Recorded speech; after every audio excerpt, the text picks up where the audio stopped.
Imagine risking everything. Not for gold, not for glory, but for a kiss. Just one kiss. A glance across a room that makes your heart stutter. A secret letter slipped under a door that could, quite literally, get you dragged to the gallows. Think about it. We celebrate love as the purest force in the universe, the thing worth dying for. And yet, history is filled with people who actually did die for it.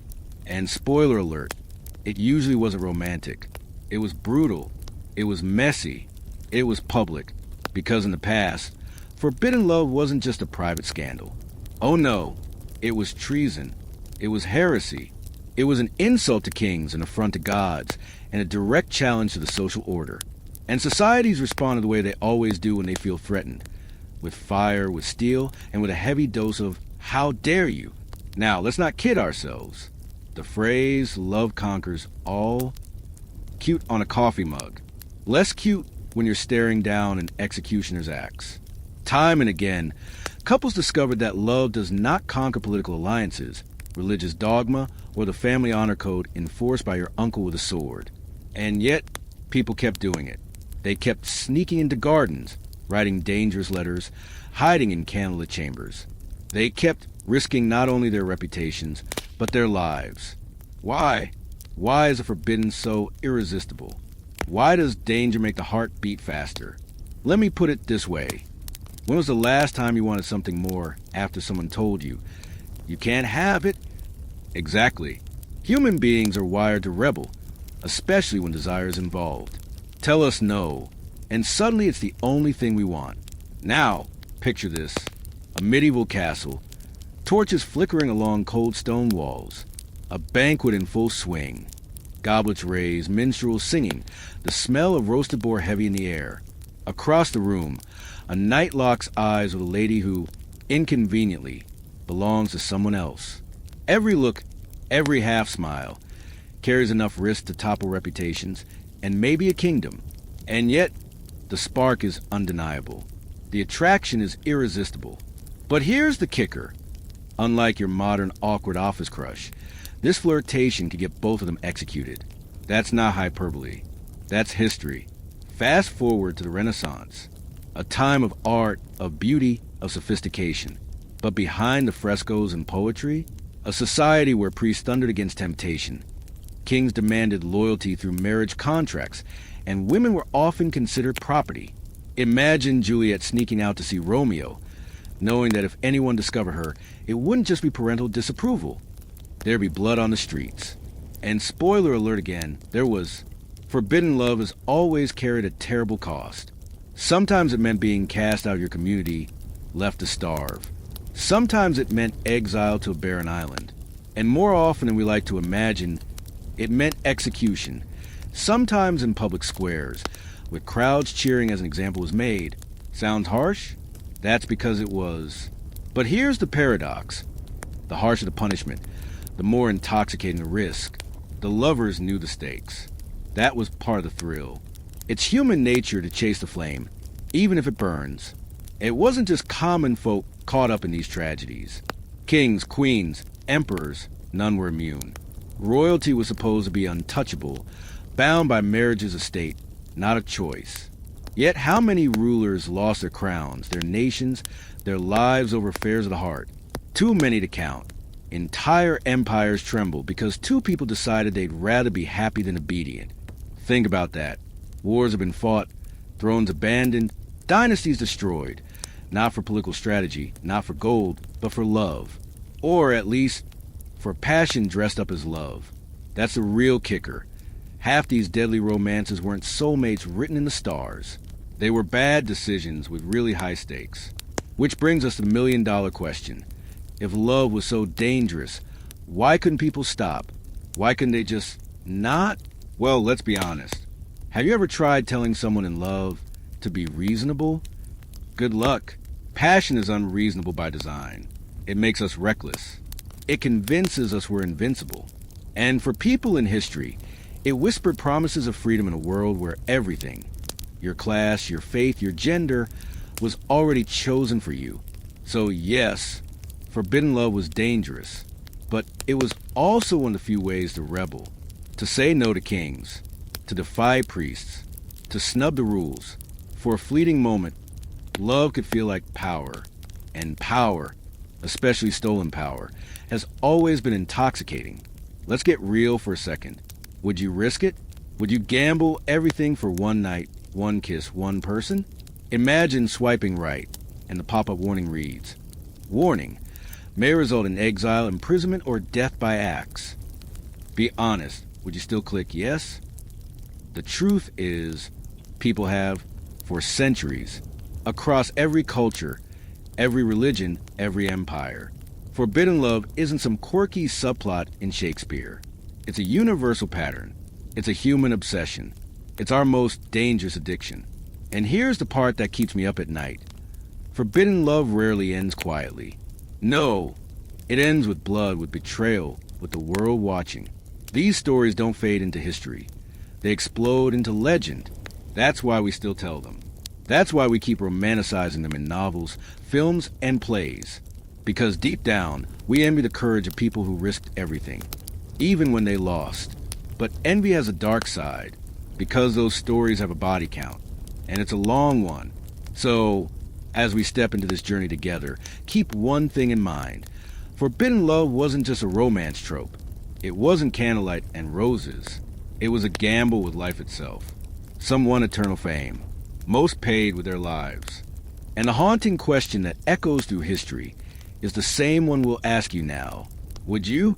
Would you die for love? Or would you just ghost them? Picture this. You're standing in a candlelit hall. Stone walls cold against your back. The air heavy with the scent of wax and smoke. Somewhere down the corridor, music drifts from a feast. Laughter, goblets clinking, the hum of power on full display. And then you lock eyes with someone you shouldn't. A look that lingers too long. A smile that promises danger. In that moment, your life could change or end. That's the story of forbidden love. It isn't tied to one time or one place. It's universal, a thread woven through every era of human history. Step into medieval Europe, where knights swore loyalty to their lords by day and whispered oaths of passion to the wrong ladies by night. Where marriages weren't about love, they were about politics, dowries, and power. But even amid arranged unions and dynastic contracts, people found ways to sneak in a little danger. A glance across a banquet hall, a secret token tucked into a glove, a poem sung by a troubadour, written for someone else's wife. Forbidden love was both celebrated and condemned. Think about that contradiction. They wrote songs about it. They carved it into stories of noble sacrifice. But if you got caught, you weren't the hero of a ballad. You were the fool being dragged into the dungeon. And let's not romanticize too hard. Romeo and Juliet? They weren't tragic lovers. They were terrible planners. Seriously, their communication skills make modern texting look like genius-level strategy. Imagine if they had just waited an extra 5 minutes. But no, passion demands risk, and risk demands payment. Now, sweep eastward to ancient temples, where priests declared which unions were blessed by the gods, and which would bring ruin. Whole societies built walls around love. Class barriers, caste systems, religious edicts, all designed to tell you who you could and couldn't share your life with. Break those rules, and you weren't just disappointing your family. You were defying the heavens themselves. Picture lovers sneaking through moonlit gardens, hearts pounding, praying no servant would stumble upon them. To us, it sounds dramatic, like something out of a play. To them, it was deadly serious. Love wasn't just a feeling. It was rebellion. Fast forward again. Now we're in the Renaissance. A time of art, beauty, sophistication. But don't be fooled by frescoes and poetry. Behind the marble statues and golden frames were rules. Strict ones. Love outside marriage was sin. Love across class lines was scandal. And same-sex love? A crime that could end with firewood stacked high and flames licking at your feet. Still, people risked it. They wrote coded letters, painted secret portraits, whispered their passion in darkened corridors. Why? Because when the world tells you no, the heart hears yes. Now shift again to the Victorian era. Bustling drawing rooms, tightly laced corsets, every word monitored every gesture weighed. This was the age of appearances. To be seen with the wrong person could cost you your reputation, your livelihood, your very place in society. And yet, even in that suffocating atmosphere, forbidden romances bloomed. Couples met in carriages at night. They passed notes tucked into novels. They invented elaborate excuses to escape watchful eyes. History tells us over and over, the stricter the rule, the greater the temptation, the harsher the punishment, the more thrilling the risk. But here's the thing. These weren't fairy tales. These weren't Shakespearean dramas, staged for applause. These were real people, flesh and blood, with everything to lose. Imagine being a peasant girl in medieval France, caught in an affair with someone above your station. You wouldn't get a gentle scolding. You'd get dragged before a crowd and made into an example. Imagine being a prince who fell in love with someone of the wrong faith. That wasn't a scandal. It was war. Love is reckless. It doesn't care about laws, crowns, or reputations. And that recklessness toppled kings. It defied priests. It ruined dynasties. So let me ask you, would you risk it? Would you put your neck on the line, knowing a kiss could end in chains? Pause for a moment and think. Today, you might risk embarrassment, a breakup text, a social media unfollow. But back then it was exile. It was prison. It was a blade gleaming in the morning sun. And yet, humans kept doing it, over and over. From the castles of Europe to the palaces of Asia, from the courts of emperors to the homes of common folk, love was hunted, controlled, punished, but it refused to die. Because forbidden love is more than passion. It's defiance. It's the human spirit whispering, I will not be owned. I will not be told. And that is what makes it so dangerous. Love was never just romance. It was political dynamite. One couple's passion could ripple outward, destabilizing alliances, exposing hypocrisy, tearing apart carefully built orders. It was fire under the throne. It was poison in the court. It was a spark that could ignite a war. And yet, history remembers these stories not just as warnings, but as legends. Why? Because part of us admires the courage. Part of us envies the audacity. To throw everything away for a moment of truth. To say, even in the face of death, this is who I am, and this is who I love. Of course, many of these lovers paid dearly. They were imprisoned, exiled, executed. Their stories became whispered cautionary tales. But centuries later, we tell them again, not as tragedies, but as proof. Proof that the heart will not be silenced. So, let's not pretend this is all about roses and candlelight.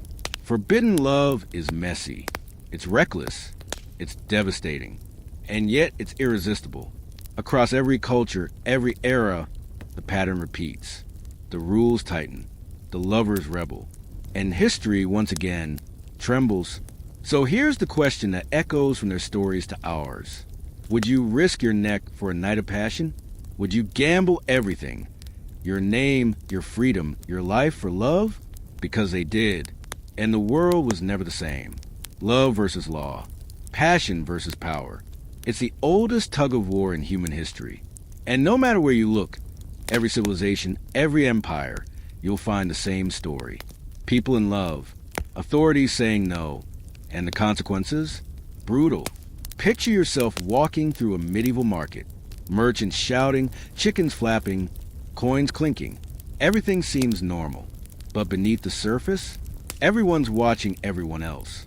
Gossip is a currency. And love, especially the wrong kind of love, is the most dangerous rumor of all. Because throughout history, societies weren't just interested in who you loved. They were obsessed with controlling it. Start with religion. From the grand cathedrals of Europe to the sacred temples of Asia, marriage wasn't just a personal vow. It was a divine contract. Break that contract, you weren't just breaking rules. You were challenging God himself. And nobody wanted to be on the wrong side of that accusation. Then there were the class barriers. In South Asia, rigid caste rules meant your entire identity. Your work, your family, your future was already decided. Fall in love across that line? Forget romance. You bring shame, dishonor, maybe even death. Because it wasn't just your choice. It was your families, your communities, your gods' reputations on the line. And Europe wasn't any better. Monarchies were obsessed with bloodlines. Royal families mapped their marriages the way generals map out battles, strategically, politically, without a single thought for the heart. Kings and queens weren't supposed to marry for love. They married for alliances. A duke's daughter could be worth an army. A foreign princess could mean peace or war. So imagine the scandal when someone at court decided to follow their heart instead of their duty. It wasn't just a broken rule. It was treason against the crown. And the hypocrisy? Oh, it was staggering. A nobleman could parade mistresses openly, as if it were a badge of honor. But a peasant girl caught sneaking off with her lover, she could be whipped, imprisoned, even executed. One rule for the powerful, another for the powerless. Same story, different century. Let's zoom out. Ancient empires had their own ways of controlling intimacy. In China, Confucian codes placed family honor above personal happiness. Love outside arranged marriage wasn't just frowned upon, it was dangerous. In Rome, marriage was a legal contract, not a romantic bond. And yet, Roman poets wrote endlessly about secret affairs, stolen nights, and forbidden desires. Society said one thing, the heart said another, and that tension created chaos. Because love, when it's forbidden, becomes electric. Every glance carries risk. Every whisper is a gamble. The stricter the society, the greater the temptation. And gossip? Gossip was lethal. Imagine a candlelit corridor in a medieval palace. Servants whisper. Courtiers smirk. A rumor spreads like wildfire. The princess is sneaking out at night. The truth doesn't even matter.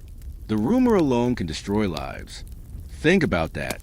Entire reputations, entire futures, ruined not by proof, but by whispers in the dark. That's the kind of world forbidden lovers had to survive in. And yet they still dared. But here's the suspense. Love wasn't just dangerous because of punishments. It was dangerous because it threatened the system itself. Every arranged marriage was a deal between families, a bond between kingdoms. Every affair risked tearing those deals apart. Picture a European prince refusing a political marriage because he'd fallen for a commoner. Suddenly, alliances collapse. Wars break out, all because someone followed their heart instead of the crown's orders. Or imagine a South Asian family discovering their daughter has fallen in love outside her caste. It isn't just her life on the line, it's the honor of generations. For them, one kiss wasn't romance. It was rebellion. The absurdity, of course, shines through. Let's laugh for a moment. A nobleman in medieval France could juggle mistresses like circus balls, and society barely blinked. But if a farm girl got caught kissing the wrong boy, straight to the stocks. Public humiliation, sometimes worse. Same act, different verdicts. Power made the difference. That hypocrisy wasn't accidental. It was strategic. By punishing the powerless and excusing the powerful, societies reinforced the idea that love wasn't about emotion. It was about control. And yet, love slipped through the cracks. Always, picture again, a bustling market, lovers sneaking glances while pretending to shop for bread, a court filled with silk and jewels, where two people exchange a single, dangerous smile, a courtroom austere and cold, where someone is sentenced not for theft or murder, but for the crime of wanting the wrong person. It sounds absurd to us, but to them, it was deadly serious. This is a universal tension, love versus law, passion versus power, and it's what made forbidden love such a powder keg throughout history. Because every secret romance wasn't just personal, it was political. It was a direct challenge to the social order. Let's put it plainly. Falling in love could destabilize an empire. It could spark wars and dynasties and upend centuries of carefully crafted rules. And the people in charge, they knew it. That's why they fought so hard to control it. But here's the irony. The more they tried to control it, the stronger it grew. The more they punished, the more people risked, the harsher the consequences, the more intoxicating the danger became. Why? Because love, especially forbidden love, isn't just about passion. It's about freedom. Freedom to choose. Freedom to defy. Freedom to live, even if it means dying for it. So let me ask you, what would you do? If society told you no, would you obey? Would you marry the stranger chosen for you? Or would you sneak into the night, knowing every step could be your last? That's the choice lovers face in palaces and villages, temples and castles. And time after time, they chose passion over power. And history trembled because of it. Let's step back for a moment. We've seen the rules, the punishments, the sheer brutality of societies determined to control love. But here's the paradox. If love was so dangerous, if the risks were so clear, why did people keep doing it? Why did they risk everything for something they knew could destroy them? That's the mystery, the madness, the obsession. The answer lies in one word: forbidden. Tell a human being you can't. And what do they hear? They hear you must. It's like flipping a switch in our brains. Suddenly, what was ordinary becomes irresistible. Picture a locked door in your house. You've never thought about what's inside until someone says you're not allowed to open it. Now, you're dying to know. That's human nature. The moment love is outlawed, it becomes electrifying. And secrecy? Oh, secrecy is gasoline poured on the fire. Imagine sneaking through torchlit corridors, every shadow alive with danger, every step echoing like a drumbeat in your chest. Imagine exchanging whispers in a crowded hall, where one wrong glance could betray you. Imagine writing a letter, careful strokes of ink, and knowing that if the wrong eyes found it, you'd pay with your life. That is the thrill. The danger sharpens the desire. The secrecy intensifies the passion. And yes, it's reckless. But isn't that the point? Because forbidden love isn't just about wanting someone. It's about wanting what the world says you can't have. It's rebellion disguised as romance. It's power hidden in passion. Think about it in modern terms. Today, you swipe right. Maybe you risk embarrassment. Maybe heartbreak. At worst, maybe you end up in a really bad group chat. Back then, you risked exile, whipping, burning, beheading.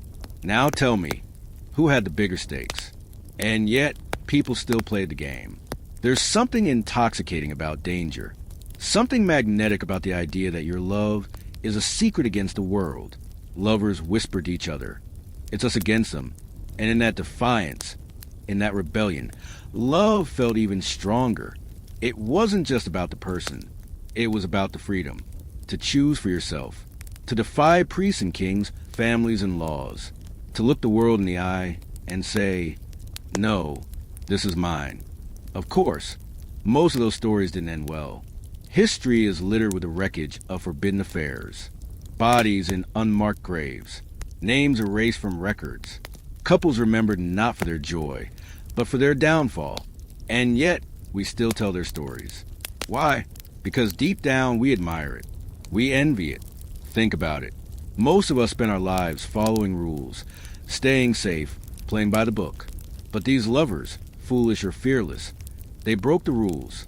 They gambled everything. And even when they lost, their stories lived on. Romeo and Juliet, Antony and Cleopatra.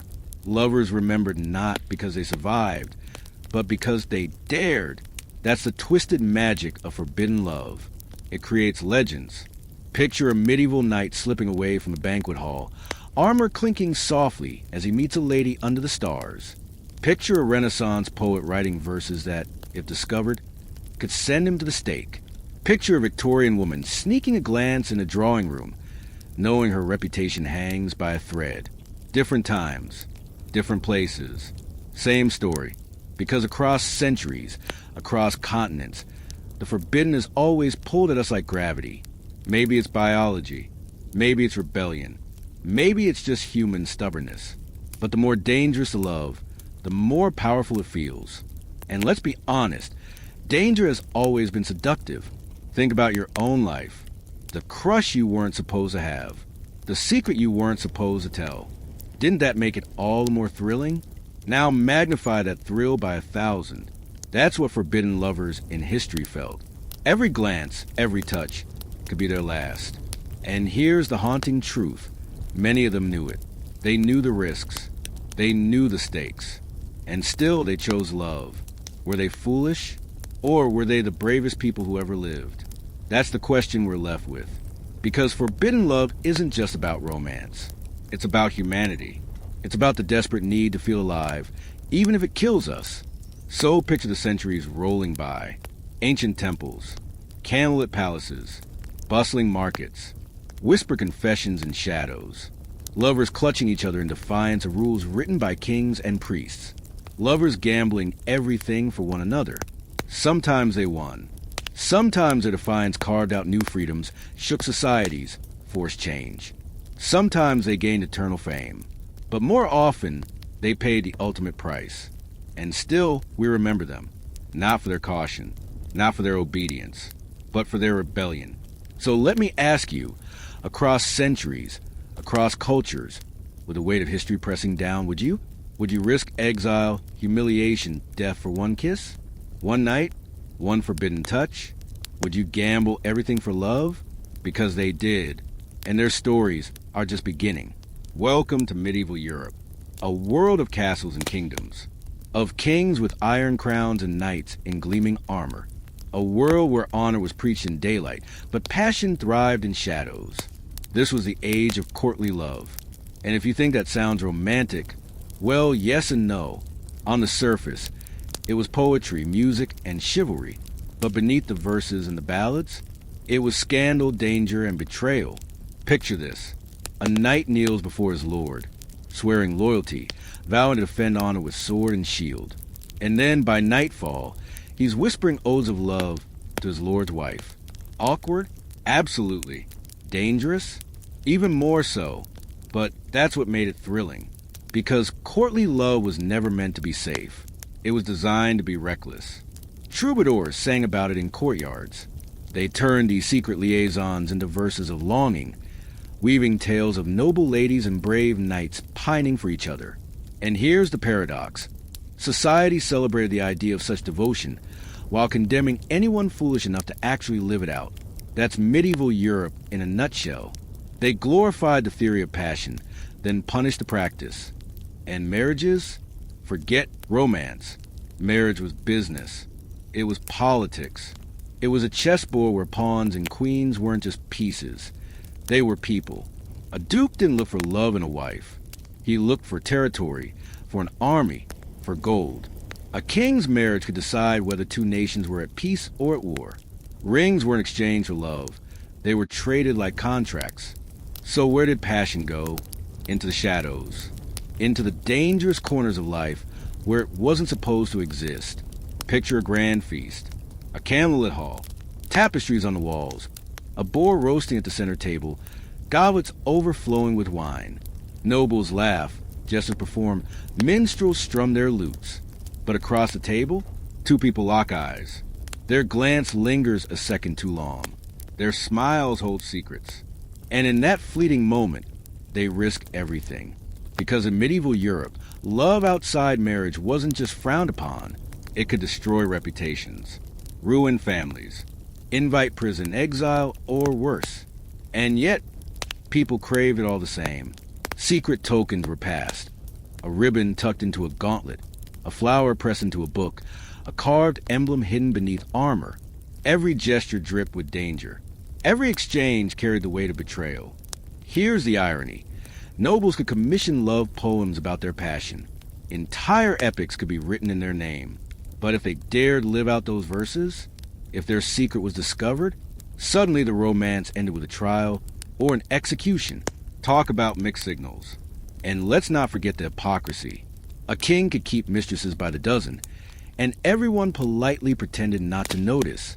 But if a noble woman fell in love with someone below her station, scandal, outrage, punishment. It's almost funny. Imagine your society telling you it's noble to worship someone you can't have, but criminal if you actually touch them. That was the medieval romance code. Equal parts fantasy and trap. But the danger only added to the thrill. Imagine walking through a chapel after midnight. The stone walls cold, the candles burning low. Two figures meet in the shadows. Whispering prayers are not prayers at all. Every word is risky. Every touch could be the one that gets them caught. And what if they were? Medieval punishments weren't gentle. Lovers could be dragged through the streets, imprisoned in towers, or paraded in shame before their peers. Betrayal was punished not just by law, but by vengeance. Duels fought at dawn, blood spilled over honor. So why did they do it? Because passion doesn't care about politics. It doesn't stop at the border of convenience. It doesn't bow to kings or priests. And in a world where your life was mapped out from birth, who you'd marry, where you'd live, what you'd do, love became rebellion. To love freely, dangerously, was to reclaim a piece of yourself. That's why troubadours couldn't stop singing. That's why knights risked disgrace. That's why noble women whispered secrets in the dark. Courtly love was intoxicating because it was impossible. Of course, it wasn't all poetry. It was also betrayal, lies, and tragedy. Behind every ballad of star-crossed devotion were ruined lives, families destroyed, wars sparked, reputations burned. But that's what gave the stories power. That's why they lasted. Because at its core, medieval love was both glamorized and criminalized, romanticized in art, condemned in reality, a contradiction that made every affair a gamble with destiny. Picture again that candlelit banquet hall, the flicker of torchlight, the echo of laughter, and two people, just two, daring to look at each other when they shouldn't.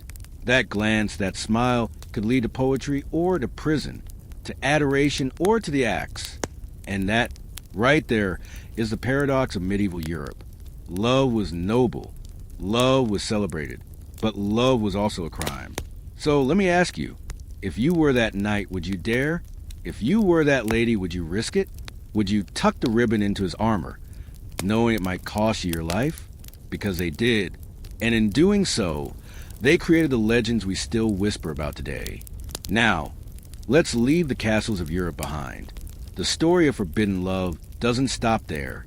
It stretches eastward into the deserts of the Middle East, the palaces of Persia, the courts of India, the gardens of China.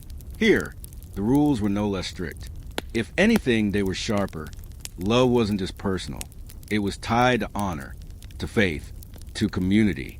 A kiss could stain not just your own name, but your entire family's. Picture a desert caravan under stars. Camels swaying, fires glowing, songs carried on the wind. Two lovers steal a glance, knowing one look too long could ignite whispers that spread faster than fire across the sands. Because here, love outside the rules wasn't just scandal. It was shame. Collective shame. A single affair could spark feuds between clans, wars between tribes, vendettas that lasted generations. And yet, people still risked it. In South Asia, caste lines were drawn like walls. Born into one, you lived, married, and died within it. Crossed that invisible border for love. And you weren't just defying your parents. You were defying God's law and centuries of tradition. Imagine the weight of that. Imagine the courage or the recklessness it took to say, I love who I love, when the punishment could be banishment or death. And in the Middle East, religion was the compass. Love outside the boundaries of faith wasn't just dangerous, it was heresy. Lovers from different religions were branded as traitors, not to their partners, but to entire communities. A Muslim girl with a Christian boy, or a Jewish man with a Muslim woman. These weren't just private romances. They were political crises. Entire families could turn on them. Leaders could denounce them. Tribes could go to war. Think about that. Two people in love, and suddenly villages are burning. That's the scale of the stakes. But here's the irony. Gossip often killed faster than the sword. Imagine a servant overhearing a whispered conversation in a palace garden, a letter intercepted on its way to a lover, a cousin catching a glance at the wrong moment. The power of rumor was lethal. Proof wasn't needed. A whisper was enough. Once the rumor spread, it didn't matter what was true. The lovers were guilty, always guilty. And that's what made every moment so perilous.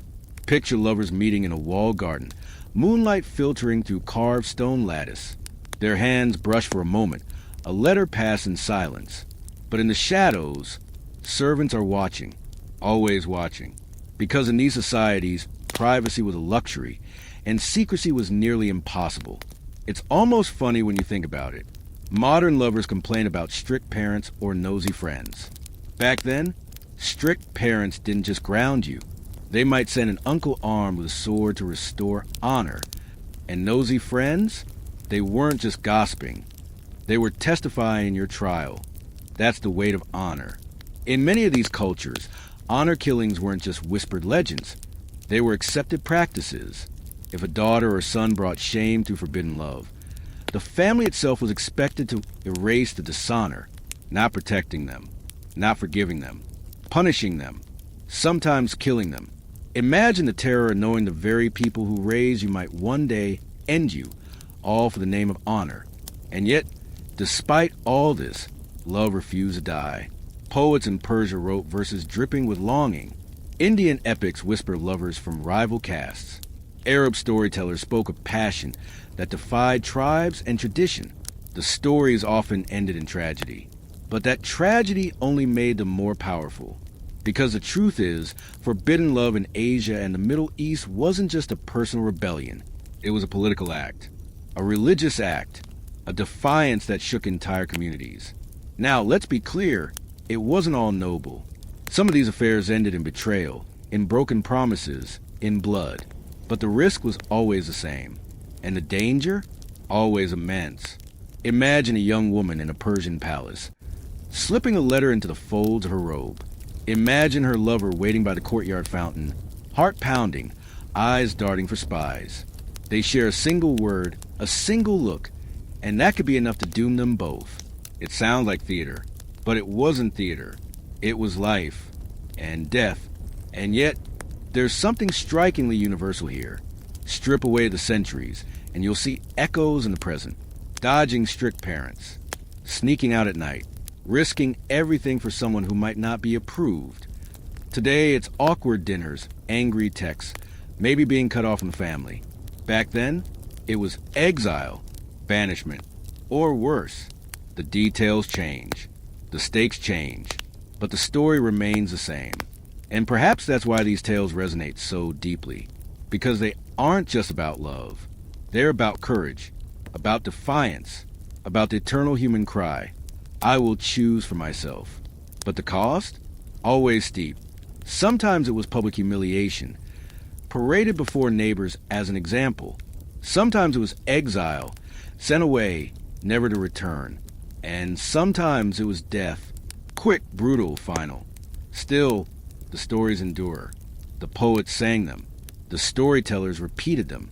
And centuries later, we remember them. Because in the clash between honor and love, something universal was revealed. Our willingness to risk everything, even in the face of impossible odds. So ask yourself, could you do it? Could you look into the eyes of someone you love, knowing that glance alone might cost you your family, your freedom, your life? Could you endure the weight of entire communities declaring your passion a crime? Because they did, and their defiance shook kingdoms. It rattled traditions. It scarred histories. Forbidden love in Asia and the Middle East wasn't just personal drama. It was a spark that exposed the fragility of honor, the hypocrisy of law, the cruelty of control. And yet, it was also proof that no matter how strict the rules, no matter how brutal the punishments, the human heart refuses to obey. Now we step into the age of empire, the colonial era. Picture bustling ports, ships lined up like floating fortresses, sails snapping in the wind, merchants shouting in half a dozen languages, soldiers marching in formation, priests blessing new settlements. It was the age when European powers spread their rule across the globe, staking claims, drawing borders, dictating laws. And love? Love became a battlefield. This wasn't just about families or faith anymore. It was about race, about empire, about who belonged to whom, and who had the right to love it all. Colonial rulers didn't just take land. They took control of intimacy. They drew invisible lines through people's hearts. Marriages across race, across class, across culture, outlawed, criminalized, treated not as scandal but as treason. Think about that for a moment. A kiss, a glance, a romance between two people, suddenly branded a threat to the empire itself. In British-ruled India, European men could take local mistresses without much fuss. But let a British woman fall in love with an Indian man? Catastrophe, social ruin, gossip, so sharp it could cut reputations in half. Because intimacy was never just about desire. It was about power. And power always flowed one way. On plantations in Caribbean or the American South, enslaved people were denied even a right to their own families. Marriages weren't recognized. Children could be sold. And if a relationship dared to cross the color line between enslaved and enslaver, the consequences were explosive, sometimes brutal violence, sometimes laws rewritten just to stamp it out. It's almost absurd when you think about it. Today, we roll our eyes at no public displays of affection signs. Back then, laws could literally criminalize a kiss. Imagine standing trial, not for theft, not for treason, but for holding the wrong person's hand. But here's where it gets interesting. Forbidden love became rebellion. When two people defied those laws, when they risked everything to be together, they weren't just saying, "I love you." They were saying no to empire itself. They were undermining the very system designed to control them. And empires were terrified of that. Picture a candlelit veranda in a tropical colony, the air thick with heat. A couple meets in secret, their whispers carrying the weight of defiance. To them, it's love. To the empire, it's a spark of revolution. Because intimacy isn't just personal, it's political. That's why colonizers policed it so fiercely. They wrote laws forbidding interracial marriage. They branded relationships across lines of race or culture as crimes against civilization. They claimed to be protecting order, but really, they were protecting control. And yet, love slipped through cracks. Always. Secret meetings under moonlight. Hidden letters. Families created in defiance of the law.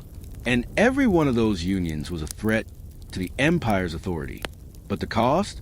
Oh, the cost was brutal. Couples caught could face imprisonment, public shaming, execution, or the quieter but equally cruel punishment of exile, cast out of both societies, belonging to neither. And yet people risked it, again and again, because love, once forbidden, becomes something more than love. It becomes resistance. And in that resistance, empires revealed their weakness. Think about it. These were powers that commanded armies, that ruled continents, that had fleets stretching across oceans. And yet, what kept them awake at night? Two people in love. Two people saying, "Your laws do not own us." The irony is staggering. And it wasn't just the colonizers who feared it. Sometimes, even local communities saw these relationships as betrayal. A daughter falling in love with a foreigner could be branded as dishonor to her family, her culture. A son choosing love outside tradition could be cut off forever. So forbidden love in colonial times wasn't just dangerous because of empire. It was dangerous because of everyone. Lovers were squeezed from both sides, condemned by rulers, condemned by their own. Imagine the courage it took to keep going. Picture midnight on a plantation, shadows stretching long across the fields. Two lovers meet in secret. Knowing discovery could mean the lash or worse. And still, they risked it, because in that moment, their love was freedom. Or picture the drawing rooms of colonial society. British officers sipping tea, wives and daughters dressed in silk, eyes sharp as daggers. A whispered rumor spreads. One of them has been seen with a local man. Suddenly the room is ice. Every laugh carries judgment. Every smile conceals a threat. That's all it took. A rumor. And a woman's life could be destroyed. Here's the punchline. Empires built themselves on control, on order, on laws that reached into every corner of life. But they couldn't conquer the heart. Every time a couple defied them, they exposed the cracks, the fragility, the hypocrisy. Because if the system was so strong, why was it so afraid of a kiss? That's the power of forbidden love. It shows us that even the most powerful empires couldn't fully regulate desire, couldn't fully control who people longed for, who they chose, who they risked everything to be with. And that's why these stories still matter. They remind us that love isn't just private, it's political dynamite. So ask yourself, what would you do? If your empire, your community, your family said no, would you obey? Would you bury your heart to keep the peace? Or would you take the risk, knowing it could cost you your life? Because they did. And their defiance shook the foundations of empires. across Europe, across Asia, across the far reaches of colonial empires. One truth echoed louder than any church bell, louder than any war drum. Love itself was a battlefield. And no, I don't mean the cheesy pop song kind of battlefield. I mean an actual war zone where the weapons were gossip, law, faith, and power. Where a single kiss could trigger duels, feuds, or even wars. From knights and troubadours to caste codes and colonial decrees, societies found endlessly creative and endlessly cruel ways to police intimacy. And yet, for every wall they built, lovers found a crack to slip through. For every law written in ink, there was a secret letter written in blood and longing. That's the thread tying it all together. Whether in a European castle, an Indian courtyard, or a Caribbean plantation, forbidden love followed the same rhythm. Rules, resistance, punishment, repeat. And let's be real, human beings can be incredibly stubborn. Tell us don't touch, and what do? We touch. Tell us don't look, and suddenly we're staring. It's like we're wired to rebel, especially when the stakes are love. Now, picture this. A royal wedding in a gilded cathedral. Trumpets blare. Priests bless. Crowds cheer. The marriage is less about romance and more about politics. A deal sealed with rings instead of contracts. But somewhere in that very same castle, maybe even that very same night, a secret tryst unfolds in a shadowed garden. Whispers replace vows. Glances replace signatures. And that quiet rebellion carries far more heat than the pomp of the ceremony. That's the contradiction of history. Public love was staged for order. Private love was staged for rebellion. And people were inventive. Oh, so inventive. Lovers slipped notes into hymn books. They carved initials into the backs of wooden pews. They had tokens, ribbons, flowers, carved charms, and armor in books, even sewn into clothing. Each one said, I choose you, even if the world says no. But let's not sugarcoat it. Every one of those gestures carried stakes higher than anything we deal with today. You think being left on read is painful? Imagine sliding your note under a locked door and ending up on trial for treason. You think dating apps are brutal? Try arranging a meeting in the woods when missing it by 5 minutes means exile or death. It's easy to laugh now, but that was their reality. And across cultures, the pattern was the same. In medieval Europe, courtly love was glamorized in song, but condemned in practice. In Asia, honor codes and caste turned romance into rebellion. In the colonies, empires criminalized desire across lines of race and power. Different rules, different punishments, but always the same danger. And yet, desire endured, because love doesn't care about borders. It doesn't care about religion, class, or skin color. It doesn't read law books. It doesn't consult family honor. Love just happens. And when it happens in the wrong place, at the wrong time, with the wrong person, it becomes irresistible. Humans didn't just endure these rules. They mocked them. They bent them. They broke them. That's why stories of forbidden love survived. Because despite the punishments, despite the fear, people still risked it. And every risk was a statement. Your rules don't own my heart. Think about the irony. The kings, priests, and governors wrote endless codes to control intimacy. But the more they cracked down, the more the story spread. Lovers became legends. Their defiance became inspiration. And honestly, it's hard not to admire their creativity. They didn't have texting. They didn't have sneaky links or burner phones. All they had were candles, ink, and shadows. And still, they made it work. But here's the twist. All this secrecy, all this risk, wasn't just about romance. It was setting the stage for something darker. Because when love turned into defiance, when passion became rebellion, the consequences weren't just personal anymore. They were political. And that's where the danger multiplied. A nobleman's affair could ripple outward, destabilizing alliances. A princess's forbidden romance could trigger wars. A colonial governor's scandal could inspire uprisings. What started as whispers in a hallway could explode into history-changing events. So if you think all this sounds dramatic, well, it was... Imagine living in a world where one wrong glance could ruin your family, where one kiss could bring down an empire, where love wasn't just risky, It was a declaration of war against the system. That was reality. And here's a rhetorical punch. If these were just the setups, if these were just the beginnings, what do you think happened when love turned into open defiance? When whispers turned into shouts? When secret meetings became public scandals? When lovers stopped hiding and dared to choose each other openly in front of kings, priests, and empires? The answer? Explosions. Not literal bombs, but figurative ones. Dynasties shaken, thrones abandoned, nations split apart. Because love isn't weak. Love is fire. And when it's forbidden, that fire burns even hotter. So across Europe, across Asia, across colonies where the sun never set, one truth held steady. Societies could control armies, write laws, build empires, but they could never, ever conquer the human heart. And every time someone dared to love against the rules, history itself trembled. So here we are. We've seen the patterns, the setups, the tension simmering beneath the surface. Now, the question is, what happens when those simmering embers catch flame? If a secret glance was dangerous, just imagine what happened when forbidden lovers stop hiding. The whispers are over.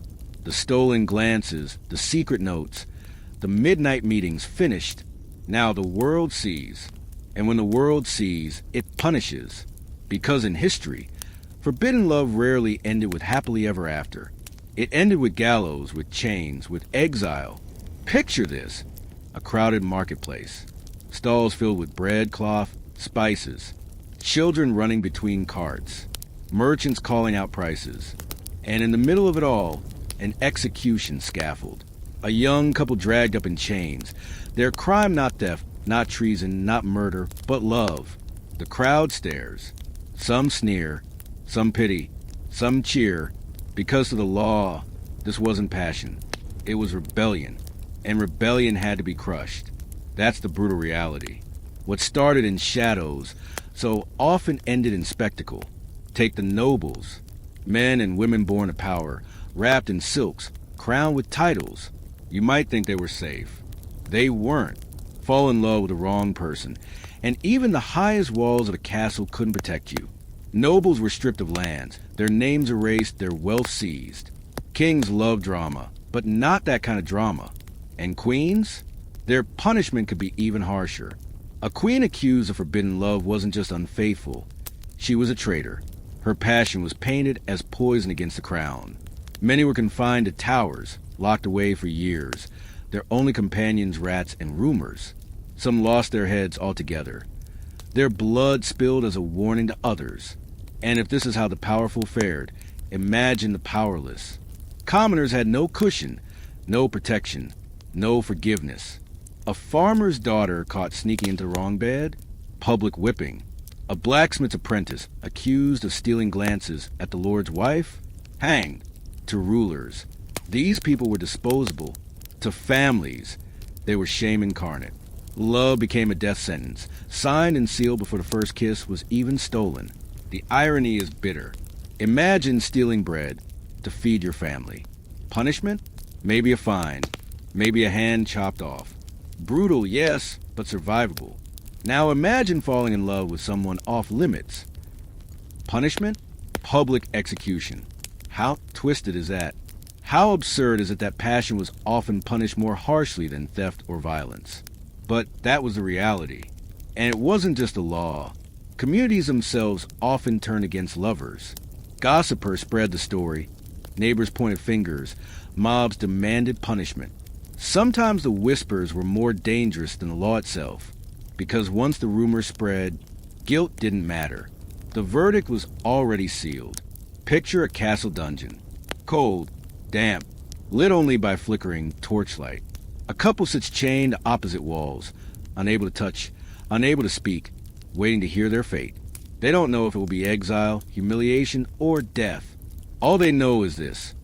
The world saw their love, and the world decided it had to be destroyed. It's chilling, isn't it? And yet, sometimes the absurdity of it all cuts through even the darkness. A nobleman could drink himself senseless, gamble away fortunes, and father half a dozen illegitimate children. Society shrugged. But a servant girl caught kissing in the wrong courtyard? Suddenly, it was the crime of the century. laws written in marble, priests preaching thunder, kings ordering punishment, all for a kiss, all for a touch. The imbalance is almost laughable. If it weren't so deadly. And exile?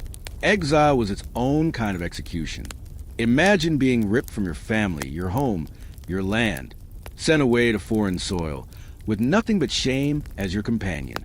Lovers were often separated forever, one cast out, the other imprisoned, their names scrubbed from records, as if history itself wanted to pretend they never existed. But here's the haunting truth. Even in punishment, the stories lived on. Crowds remembered the lovers dragged through the square. Songs were whispered about queens in towers. Gossip carried the names of commoners executed for passion. The authorities tried to erase these people, but their punishment only made them unforgettable. And that's what makes this part of history so chilling. Forbidden love wasn't just risky. It wasn't just reckless. It was deadly, because every kiss was a gamble. Every glance was a bet. And the house, the law, the crown, the church, always won.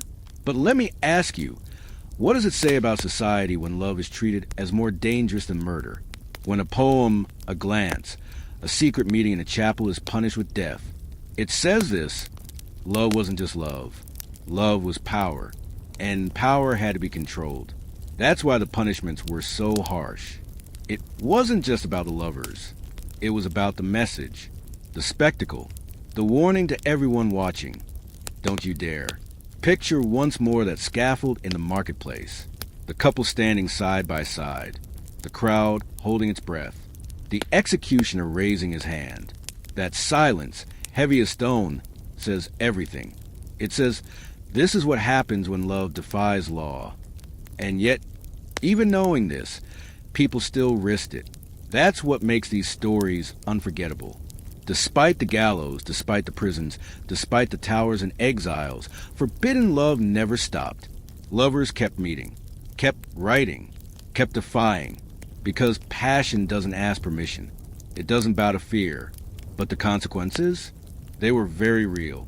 And as we step deeper into history's darkest corridors, remember this. Forbidden love was never just flirtation, never just poetry. It was a game with the highest possible stakes. The reward? A moment of passion. The cost? Your life. Love may be reckless. Love may be dangerous. But in many societies, forbidden love wasn't seen as merely human. It was seen as supernatural. When passion crossed the lines of law and honor, people believed it summoned curses. They called down misfortune, disease, even death, as though the universe itself couldn't tolerate lovers who broke the rules. Picture whispered stories told by firelight, parents warning their children of couples who disobeyed, who vanished into the night, only to be found lifeless days later. Was it poison? Was it punishment? Or was it the curse of love itself? Because here's the chilling truth. When people couldn't explain tragedy, they blamed the lovers. They said their passion had angered the gods, that their love was too dangerous to be allowed in this world. Ghost stories grew from these beliefs. Families claimed to be haunted by the spirits of daughters who defied them, by sons who fell in duels of passion. Castles were said to echo with the weeping of forbidden lovers. Shadows stretched long in courtyards, whispered to be the restless souls of those who died for love. And curses weren't always legend. They became warnings, tales told to frighten the young into obedience. Love who we choose for you, or face the curse. But if curses and ghosts terrified, honor killed. Because honor killings were not stories. They were real. Imagine a father discovering his daughter in a forbidden romance. The shame was unbearable. To him, it wasn't just a mistake. It was his humiliation, his family's dishonor, the whispers of neighbors, the judgment of his peers. And in his mind, there was only one way to erase it: blood. So yes, families killed their own. Brothers raised swords against brothers. Fathers turned against daughters. Sons betrayed mothers. Love became not just a risk from the outside world, but from within one's own household. Think about the terror of that. To know that the people who raised you, who fed you, who swore to protect you, might one day take your life to protect their reputation. That is the brutal shadow of honor. But it wasn't always families alone who demanded blood. Sometimes it was the lovers themselves. Passion-fueled duels. Picture dawn breaking over a misty field. Two men stand, swords drawn, their seconds at their sides. The cause? Not politics, not land, not money. A woman, a kiss, a whispered rumor of infidelity. The rules of the duel were clear. One would leave standing, the other would not.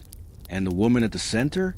Often silenced, powerless, watching as her honor, her very existence, was reduced to a prize for men's vanity. And yet, these duels were glorified. Ballads sang of men who killed for love. Statues were carved. Stories told. Love turned murderers into heroes, so long as they fought on the banner of passion. But let's not kid ourselves. Half these duels were less about romance and more about ego, about pride, about men unwilling to let go of control. Still, history wrote them as tales of honor. And what a betrayal. Betrayal was a final ingredient in this dark stew. For every duel fought in the name of devotion, there was another where one lover betrayed the other. Secret sold for money. Passions revealed for revenge. Lovers lured into traps by those who claim to adore them. Picture a candlelit room where a woman waits for her beloved. She hears footsteps. She smiles. But instead of her lover, soldiers burst in. Chains rattle. She screams. The betrayal cuts deeper than any sword. That's the Gothic edge of forbidden love. It wasn't just romance. It was tragedy scripted by fate itself. And yet, amid the curses, the killings, the duels, and the betrayals, there's one thread that binds them all: fear. Societies feared what they couldn't control.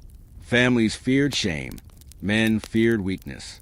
And so they cloaked that fear in superstition, in rituals of violence, in rules of honor. It's almost comical in a dark way. Cupid, we're told, carries arrows of love. But history shows us something different. Apparently, Cupid also carried a death warrant, because for every story of love's triumph, there are a dozen of its destruction. Imagine the chilling silence of a castle at night after a duel has ended in blood. Imagine the whispers in a village after a daughter vanishes, her name never spoken again. Imagine the flicker of torches in a courtyard where two families curse each other for generations, all because of one forbidden romance. That's the weight of these myths. They didn't just tell people that love was risky. They told people it was cursed, that to love the wrong person was to call down ruin. And yet, people still did it. They knew the stories. They heard the warnings. They saw the blood spilled. And still they loved. That's the paradox. The more love was painted as dangerous, the more intoxicating it became. So ask yourself this: would you dare? Would you face the curse, risk your family's wrath, stand in the dueling field at dawn, all for a kiss? Because countless men and women did, and their blood stains the pages of history. Picture this: a grand cathedral, stained glass windows glowing with holy light, candles flickering, the air thick with incense. At the altar, a priest raises his hand, not to bless, but to condemn. His voice thunders to the hall, naming names, denouncing sins. And what was the crime? Theft? Murder? Rebellion? No, the crime was love. Throughout history, religion wasn't just a guardian of souls. It was the gatekeeper of intimacy. Churches, mosques, temples, all held the power to sanctify or to destroy. They decided who could love, who could marry, who could share a life. And anyone who dared to step outside those lines, they weren't just rebels. They were sinners. And sin came with consequences far heavier than law alone could deliver. Because when religion declared your love forbidden, it wasn't only exile or execution you feared. It was eternal damnation, the flames of hell, the weight of God's wrath pressing down on your heart. Imagine the terror of that. A young couple sneaks through shadows, only to be dragged before a congregation the next morning. Their love exposed, their passion declared evil. The priest points, the crowd gasps, and suddenly the lovers aren't just shamed, they're damned. It's one thing to face judgment from your neighbors. It's another to face judgment from God. And rulers knew this.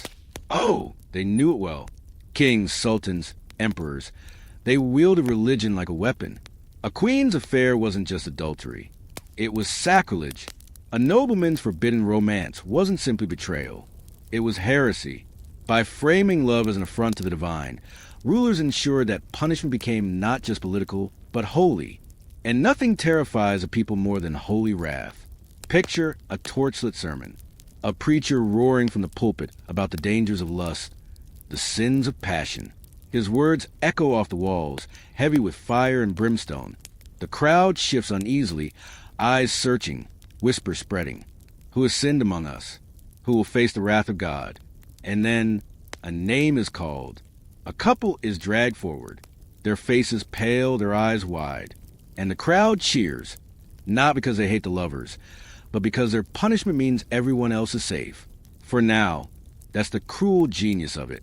By making love a sin, leaders created fear, and fear keeps people in line. Excommunication was one of the most devastating weapons. To be cut off from the church wasn't just to lose your community. It was to lose salvation. To be told your soul was lost forever. Imagine the despair. The crushing certainty that your passion had doomed you not only in life, but in eternity. And yet, the hypocrisy was staggering. Clerics thundered from pulpits about chastity and purity, while keeping mistresses behind closed doors. Priests denounced passion in public, while indulging it in private. The same mouths that condemned lovers whisper confessions in dark chambers. It's almost laughable. Almost, because for the lovers condemned, there was nothing funny about it. Imagine sitting in a courtroom, the judge robed not in plain cloth, but in holy vestments. Imagine hearing your love described not as a choice, but as blasphemy. Imagine your sentence pronounced not just by law, but by heaven itself. And the punishments? They were brutal. Some lovers were burned at the stake, their deaths framed as purification by fire. Others were flogged publicly, their scars paraded as warnings. Still others were forced into cloisters, locked away for life under vows they never chose. And always, always, the message was clear. Your heart does not belong to you. It belongs to God. And God does not approve. But did love stop? Of course not. Even in the shadow of pulpits, even under the threat of damnation, people found ways to resist. Secret weddings performed at night, whispered vows exchanged in dark corners, lovers confessing their passion to each other in the very language of prayer. Because love is stubborn. It does not bow easily. Still, the cost was immense. Picture a king signing a death warrant in a gilded hall. His hands steady, his face calm. He isn't just protecting his throne, he tells himself. He's protecting God's order. And the lovers whose names bleed onto that page, they aren't just criminals. They are enemies of heaven. That was the terrifying power of religion's grip on love. Because when politics and faith worked together, love wasn't simply dangerous. It was deadly on two fronts. You risked the wrath of men and the wrath of God. Now, pause for a moment. Ask yourself, what would you fear more? The blade waiting at dawn, or the flame said to burn for eternity? That's the impossible choice forbidden lovers faced.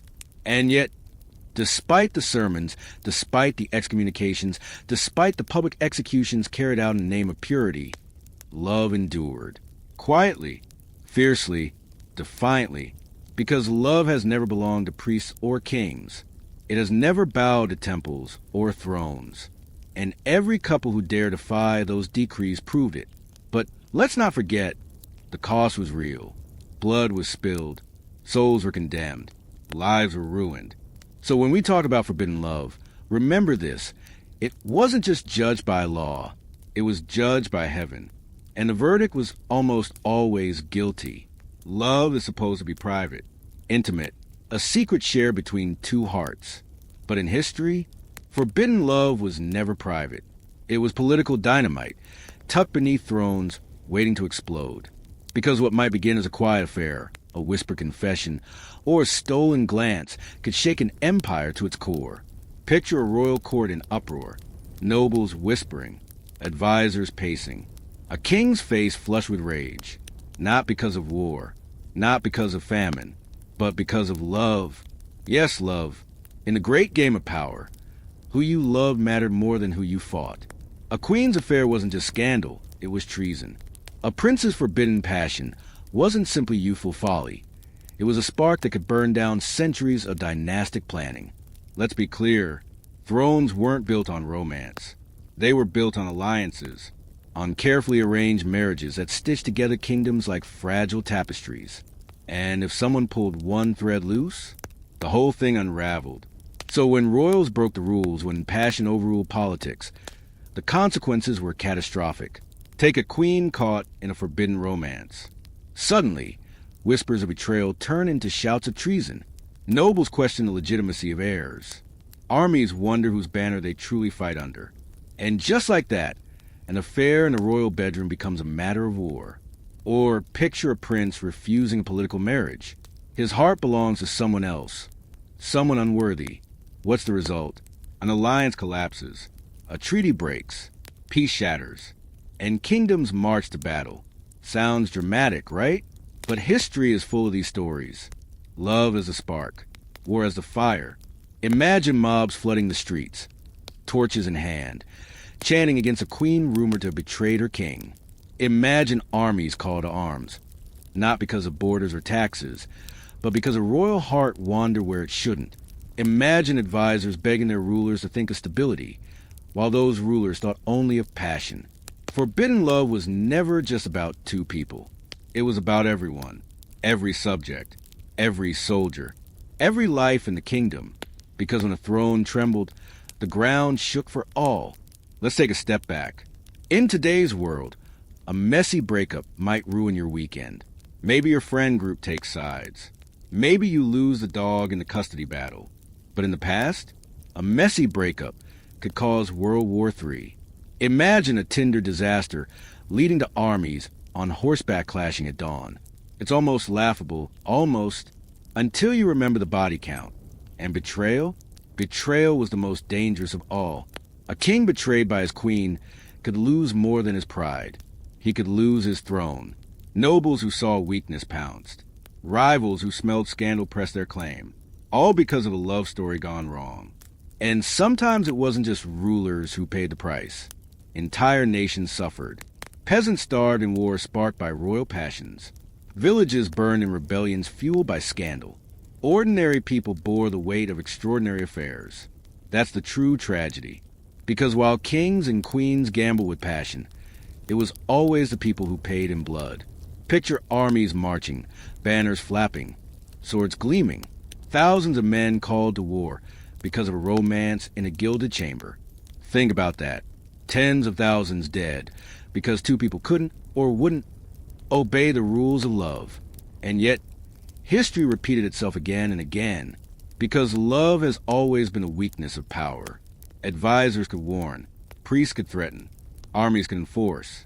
But when rulers fell in love with the wrong person, no law, no treaty, no divine decree could stop them, and that weakness shook kingdoms. It turned royal courts into gossip-fueled powder kegs. It turned private betrayals into public crises. It turned love into rebellion, not just of the heart, but of the throne. And the suspense of it all? It was like a thriller playing out in real time. Every rumor was a ticking clock, every glance a fuse, every betrayal the spark that set the powder ablaze. Imagine being in that court, hearing whispers spread like wildfire, feeling the tension rise with every rumor, knowing that tomorrow the kingdom could be at war, all because of a secret affair. That's not romance. That's chaos. And it cements the point. In history, love was never just personal. It was political. It was deadly.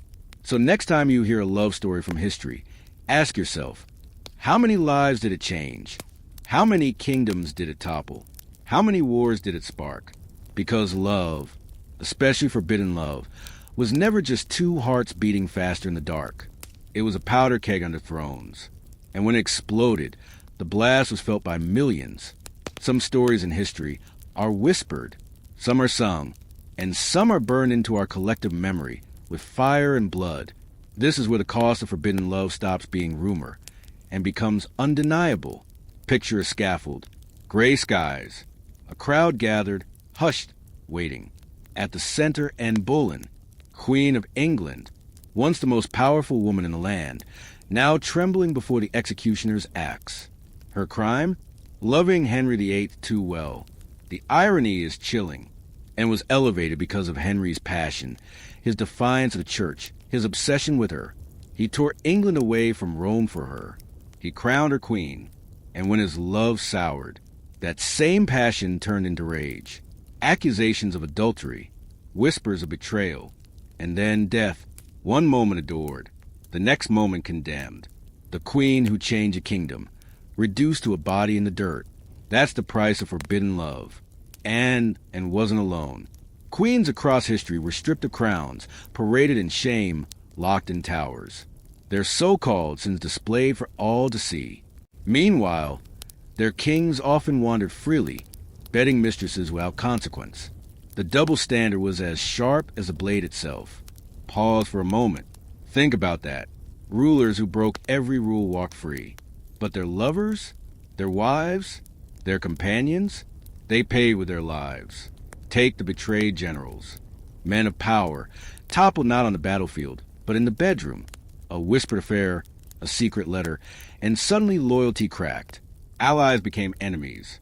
Armies turned, not for strategy, not for gold, for love.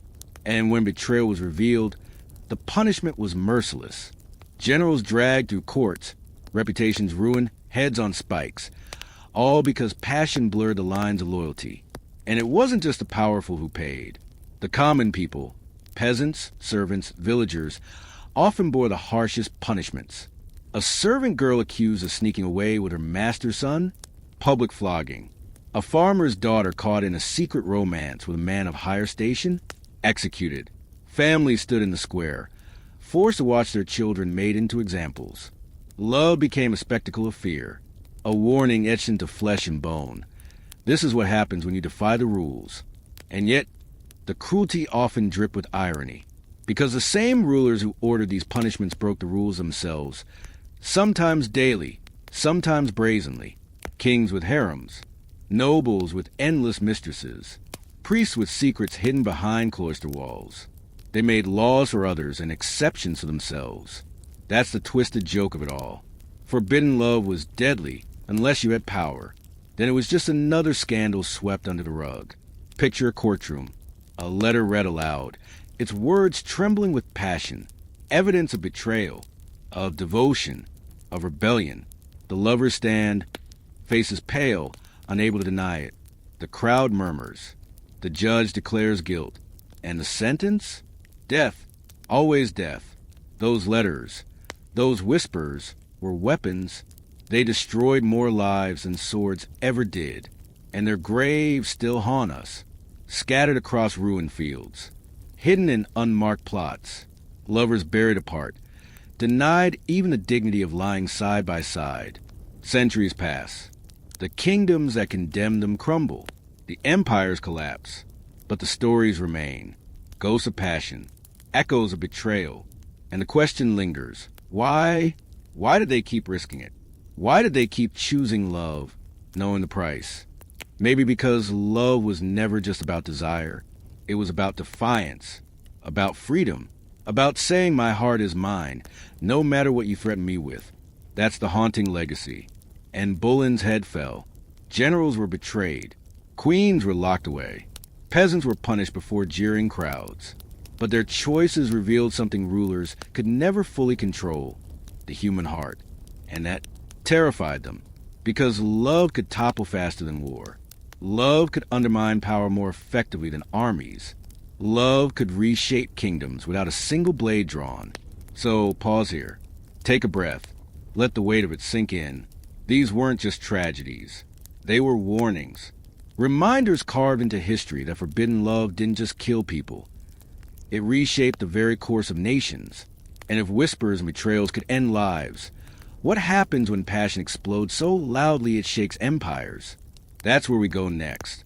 Because the cost of forbidden love wasn't just measured in bodies. It was measured in kingdoms lost, thrones abandoned, dynasties destroyed. Love was never just private. It was never just passion. It was fire. And when that fire spread, the world burned. Picture this. The Nile glitters beneath the sun. A golden barge drifts slowly across the water, its sails perfumed, its deck shimmering with jewels. At its center stands Cleopatra, queen, goddess, seductress. The air hums with incense, music, and power. On the shore, Roman General Mark Antony waits, a man of battle, scarred by war, hardened by politics. And yet in this moment, he is not a soldier. He is not a statesman. He is a man captivated, undone. This is no ordinary meeting.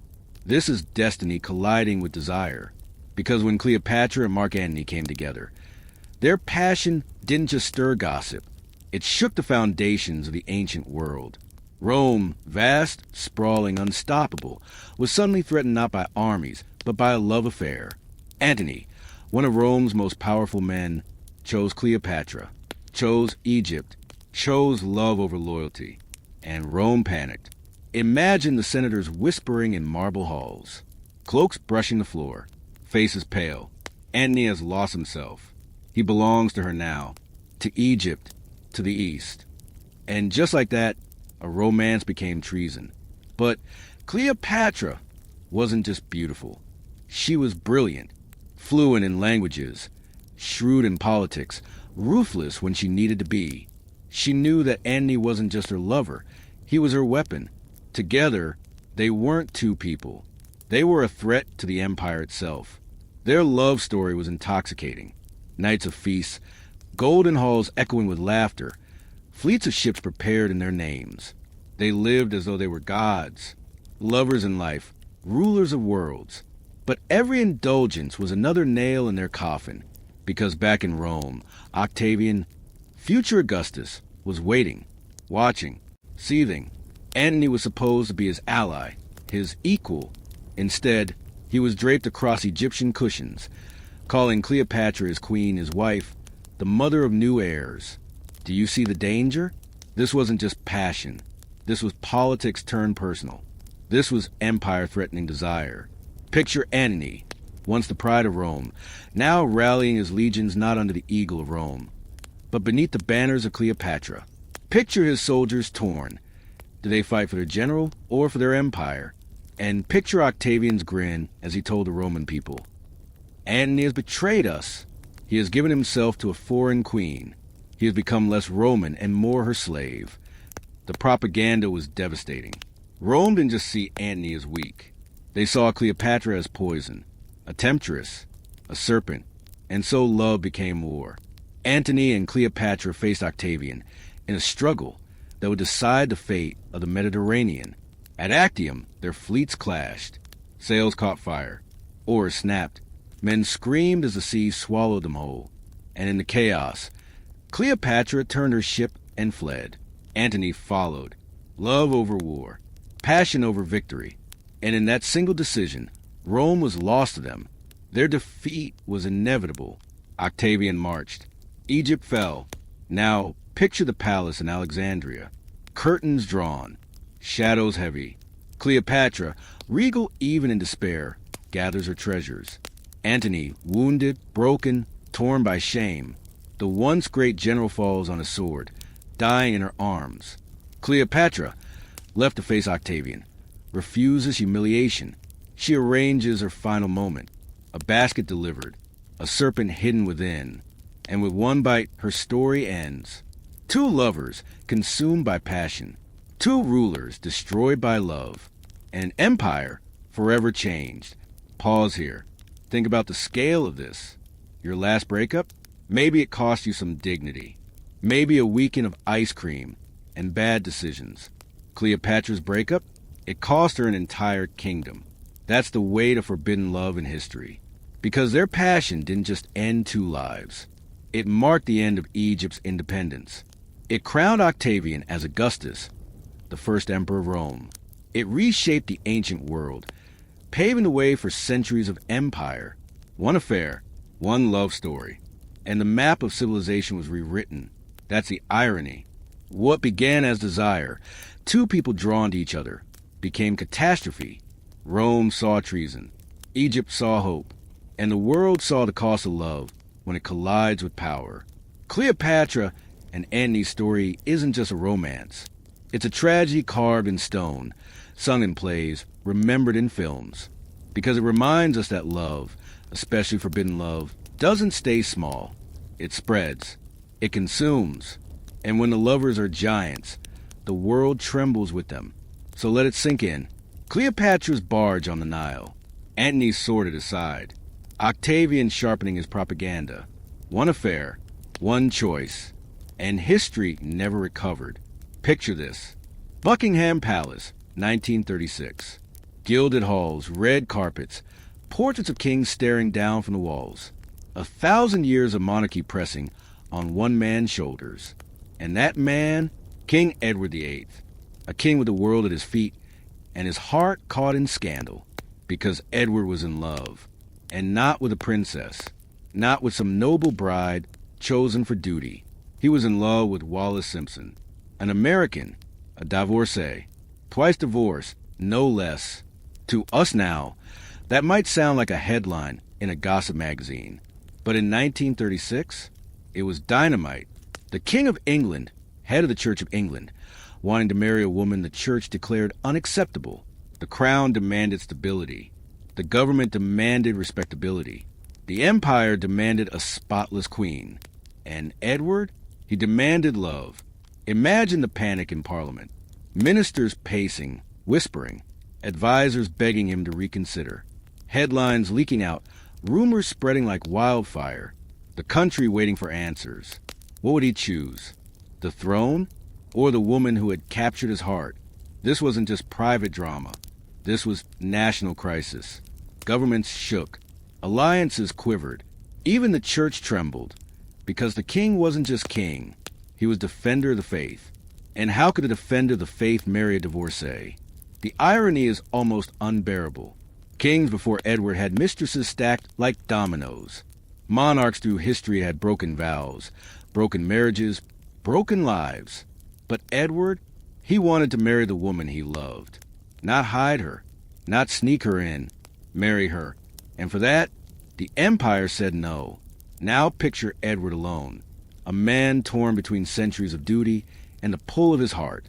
Imagine the silence in those palace rooms as he stared at the crown, heavy with jewels, heavy with history, and realized it meant nothing without her. The suspense was electric. Newspapers splashed rumors across front pages. Crowds gathered outside. Some cheered him on. Some jeered. The whole world held its breath. And then, December 1936. The moment, Edward VIII steps before microphones. His voice calm, steady, carrying across radio waves to millions listening in their homes. He declares, "I have found it impossible to carry the heavy burden of responsibility and to discharge my duties as king without the help and support of the woman I love." Pause on that. The King of England ghosting an empire because his crush wasn't palace approved. Can you imagine choosing romance over crown jewels? Trading palaces for exile, armies for quiet dinners, the roar of an empire for the silence of two people against the world? That's exactly what he did. Edward abdicated. He gave up the throne. A dynasty shaken to its core. In his place, his brother George VI took the crown. The man who never wanted it. The man who would lead Britain through World War II. All because Edward chose love. And let's be clear, the fallout was enormous. Politicians scrambled. Families fractured. The monarchy itself staggered. For centuries, crowns had survived wars, rebellions, assassinations. But here, it nearly crumbled over romance. Think about that. Dynasties built on centuries of bloodlines could collapse in weeks, all under the pressure of one forbidden affair. Edward and Wallis left England. They became the Duke and Duchess of Windsor, living in exile. Their love endured, yes, but so did the scandal. To many, they were traitors to duty. To others, they were heroes of the heart. And the press never let them go. Headlines followed them for decades. Whispers of Nazi sympathies, endless speculation, photographs of them in glittering exile. But beneath it all, at the core, was one truth. Edward had chosen her, and that choice changed history. Because if he hadn't abdicated, George VI would never have been king. And if George VI hadn't been king, his daughter Elizabeth would never have ascended the throne when she did. which means the monarchy we know today, the reign of Queen Elizabeth II, the longest in British history, was born out of one forbidden love affair. The chain reaction is staggering. One king says, "I cannot rule without her." He steps aside, and the course of the 20th century shifts. That's the power of love colliding with duty. It wasn't swords on battlefields. It wasn't armies at the gates. It was one man's heart, one woman's presence, and a choice that cracked the walls of an empire. So ask yourself, what would you have done? Would you cling to the crown, the power, the history, or would you walk away for love? Edward chose, and his choice reverberates still. Picture this: a candlelit room, curtains drawn tight, the faint scratch of a quill against parchment, a letter written in code, wrapped in layers of metaphor, disguised as harmless poetry. On the surface, it speaks of friendship, but between the lines, a confession, a declaration, a promise. This was the language of forbidden love, not the kind that sparked headlines in gossip-hungry courts, not the kind paraded in royal processions. This was love that hid in shadows. Same-sex relationships in eras when desire was not only frowned upon, but criminalized. The stakes were staggering. Discovery could mean exile, disgrace, imprisonment, even death. And yet, the heart still longed. The letters still passed. The meetings still happened. Imagine the risk. A glance held too long across a banquet table. A hand brushing against another in a hallway. Tiny moments charged with danger. In worlds where entire kingdoms could crumble over a scandalous kiss, what chance did secret lovers have? And yet, they dared. Royal courts were not strangers to it. Kings and princes whispered about their companions. Queens confided in ladies-in-waiting, whose devotion went far beyond service. Advisors and courtiers kept secrets they dared not speak aloud. History often buried these stories, conveniently erased them. But scratch the surface and you'll find the traces. Letters, poems, rumors scrawled in the margins of diaries. Little echoes of passion too dangerous to name. And the irony? These hidden romances often shaped history just as much as the official, sanctioned marriages. Take literature. Some of the greatest works we still read today are layered with secret longing. Writers who dared not be open wrote in symbols and veils. Entire movements in art and culture were fueled by desires history tried to erase. Picture salons in Paris. Intellectuals gathered, wine flowing, music drifting in the background. Among them, relationships that dare not be spoken, yet influenced the currents of philosophy and aesthetics that reshaped Europe. Or imagine royal advisors, bound not just by politics, but by love, whispering counsel in the ear of a king or queen. Counsel shaped not by cold calculation, but by devotion. The weight of it is staggering. A secret romance could alter the course of policy.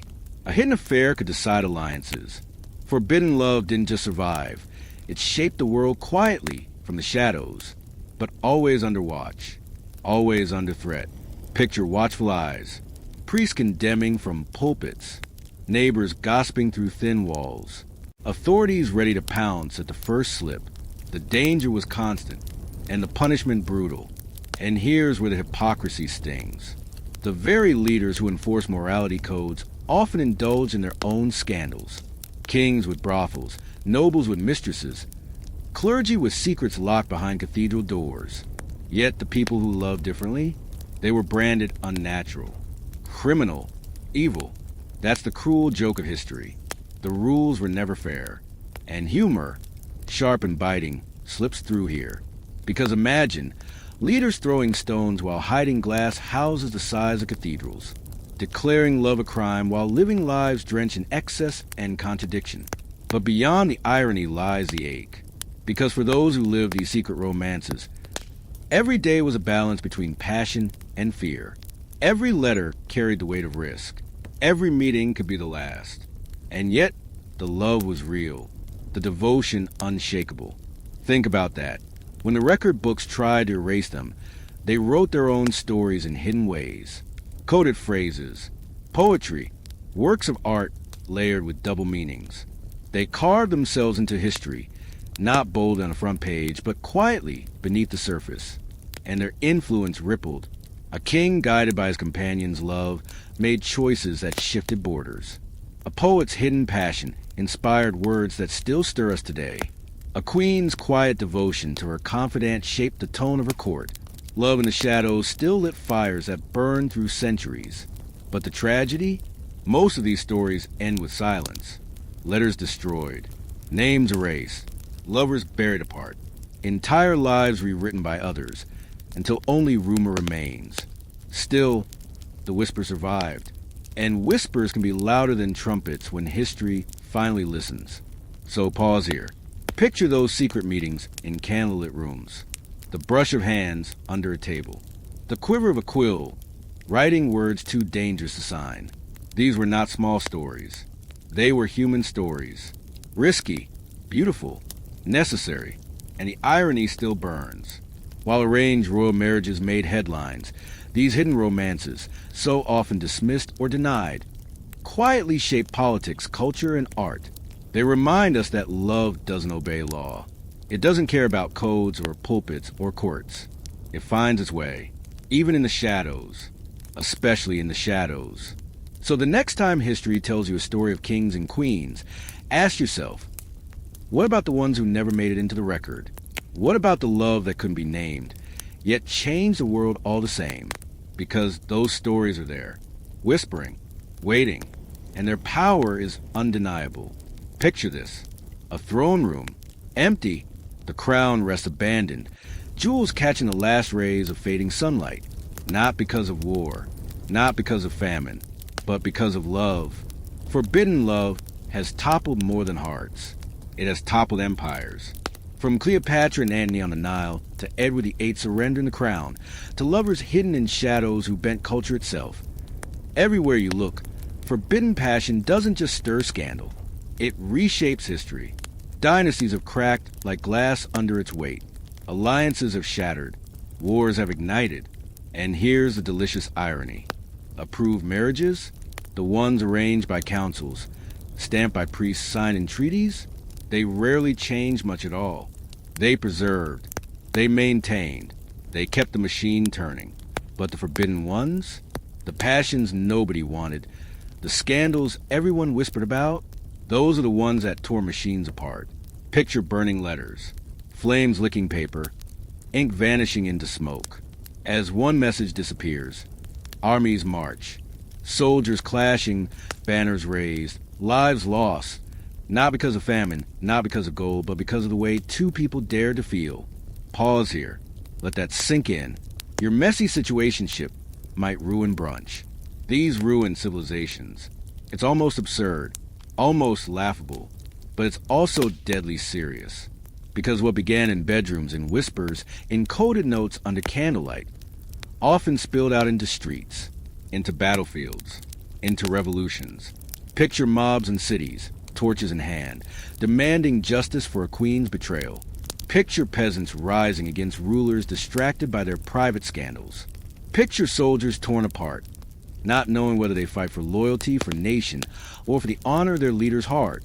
Love turned private chaos into public catastrophe, and the pace of history quickened. Thrones left empty, kingdoms divided, new orders born from the ashes of old ones. Think about the cascading effect. And Bullen loses her head, and suddenly England is ripped from Rome. Centuries of Catholic dominance undone by one forbidden affair. Edward VIII abdicates, and suddenly the course of the monarchy in the Second World War pivots around his absence.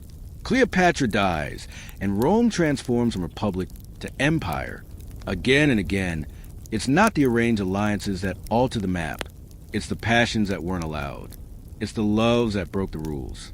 Picture soldiers trudging through mud, swords clashing, muskets firing. Thousands of lives lost, all because of whispers in royal chambers. All because of the choices two people made under the weight of desire. History remembers the battles, the generals, the treaties. But behind so many of those events lies the same spark, forbidden love. And the hypocrisy screams through. Rulers who condemned others indulged themselves.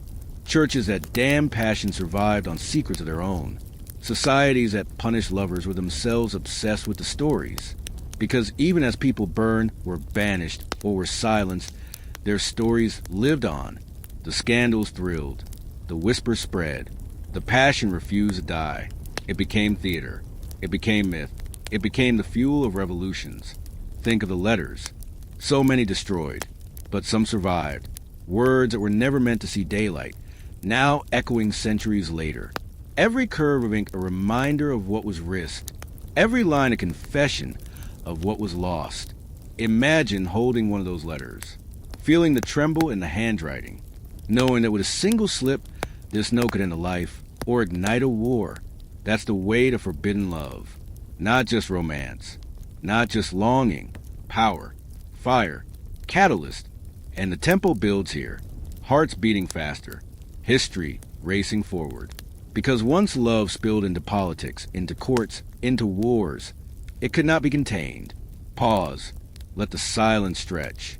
Then picture this, a crown abandoned, an empire burning, a dynasty collapsing into dust, all because of passion that cannot be tamed. It's haunting, it's ironic, and it's thrilling, because in the end, forbidden love mattered more than duty, more than law, more than the carefully constructed cages societies tried to lock around it. It mattered so much it rewrote history. So take a breath, feel the weight of it. Cleopatra's barge drifting into legend, Edward's voice on the radio, resigning a crown, lovers' letters smuggled in the dark, shaping poems, politics, and revolutions, private passion, public consequence. And now we stand at the edge, the crescendo, the moment when love doesn't just defy rules or topple crowns, the moment when it reshapes the world itself. Picture this, the ruins of a castle, stone walls crumbling, ivy climbing over broken towers, silence hanging heavy. Now imagine cathedrals that once stood beside them, ornate, towering, built to last. Their bells rang with proclamations of morality. Their priests thundered about sin, judgment, damnation. And yet, behind those walls, behind those pulpits, secrets thrived. Because forbidden love never just belonged to the poor. It didn't only haunt peasants stealing kisses behind barns. It reached the highest halls. Kings, queens, bishops, popes. And every time it appeared, it revealed the same thing. Hypocrisy. Take the rulers. Kings who wrote laws declaring who could marry whom, who could touch whom, who could even look at whom. Yet those same kings filled their courts with mistresses, hidden apartments, secret stairways leading to chambers where their so-called morality dissolved into passion. Queens, too, some punished for affairs. Others quietly indulged, protected by wealth, by rank, by silence bought with gold. So ask yourself, what really made love forbidden? Was it morality, or was it power? Because history makes it clear. The rules bent for the powerful, and they broke mercilessly for the powerless. A nobleman caught in scandal, whispered rumors, maybe exiled to a country estate. A servant caught in the same act, whipped, shamed, sometimes executed. Apparently, it was fine if you were a king with mistresses, less fine if you were a farmhand sneaking kisses in the hay. That's the double standard. And priests? The very men condemning passion from the pulpit often lived double lives. Some preached chastity while keeping companions hidden in monasteries. Others railed against lust while taking advantage of their own parishioners. The louder the condemnation, the darker the secret. Imagine sitting in a cold stone church, listening to a sermon about purity, while knowing a man speaking lived nothing like the words he thundered. That's not morality. That's theater. Societies claimed these rules were for stability, for the greater good, protecting family, protecting faith, protecting order. But look closer. Who did those rules really protect? Not the poor, not the vulnerable. They protected property, power, lineage. A peasant's love was disposable. A noble's love was negotiable. A king's love, redefinable. Think about it. Whole kingdoms shifted when a ruler wanted someone inappropriate. Churches bent doctrine. Courts rewrote laws. Wars ignited. All to serve the passion of the powerful. And yet, for the common man, no mercy. That's the hypocrisy exposed by forbidden love. Again and again, every scandal pulled back the curtain. showed that morality was never universal. It was selective, convenient, a mask to maintain control. Picture a faded legal decree, ink smudged, paper brittle with age, words declaring punishment for adulterers. Now placed beside it a private letter, scandalous, desperate, filled with desire, written by the same ruler who signed the decree. That's history in a nutshell. And irony becomes almost comical. Society wags its finger at lovers, while gossiping endlessly about them, condemning in public, consuming in private. Sermons warned of lust, while ballads sang of passion. Rules banned it, while culture thrived on it. Because deep down, everyone knew the truth. You can outlaw desire. You can punish it. You can bury it under shame. But you can't erase it. Forbidden love has always been the mirror. It reflects back the hypocrisy of those in charge. It reveals who gets to bend the rules and who pays the price when they don't. Pause here. Let that sink in. Because this isn't just about history. It's about human nature. About how power works. About how societies hide behind words like morality while playing favorites. And the ruins remind us. Castles fallen. Thrones empty. Cathedrals still standing, but cracked with time. The grandeur fades. The rules crumble. But the stories, they remain. We remember the scandals, the secret letters, the betrayals, because they reveal more truth than the laws ever did. So what is forbidden love really about? It's not just about two people defying custom. It's about power. Who writes the rules, who breaks them, and who suffers under them. That's why these stories still matter. Because when we laugh at the hypocrisy, kings parading mistresses while condemning peasants, priests preaching purity while writing love poems in secret, we're not just mocking the past. We're seeing the pattern. We're seeing how forbidden love always exposed the cracks in the system. And maybe, just maybe, that's why it fascinated people so much. Because every secret romance, every scandal, every whispered affair wasn't just about love. It was about truth. The truth that passion can't be contained by decree. The truth that hypocrisy always reveals itself. And the truth that the human heart, no matter how dangerous, always finds a way. Why does the forbidden still call to us? Why, after centuries of tragedy, punishment, scandal, and downfall, do we still find ourselves drawn to the dangerous spark of love we shouldn't touch? Picture this. A medieval castle. Torchlit corridors.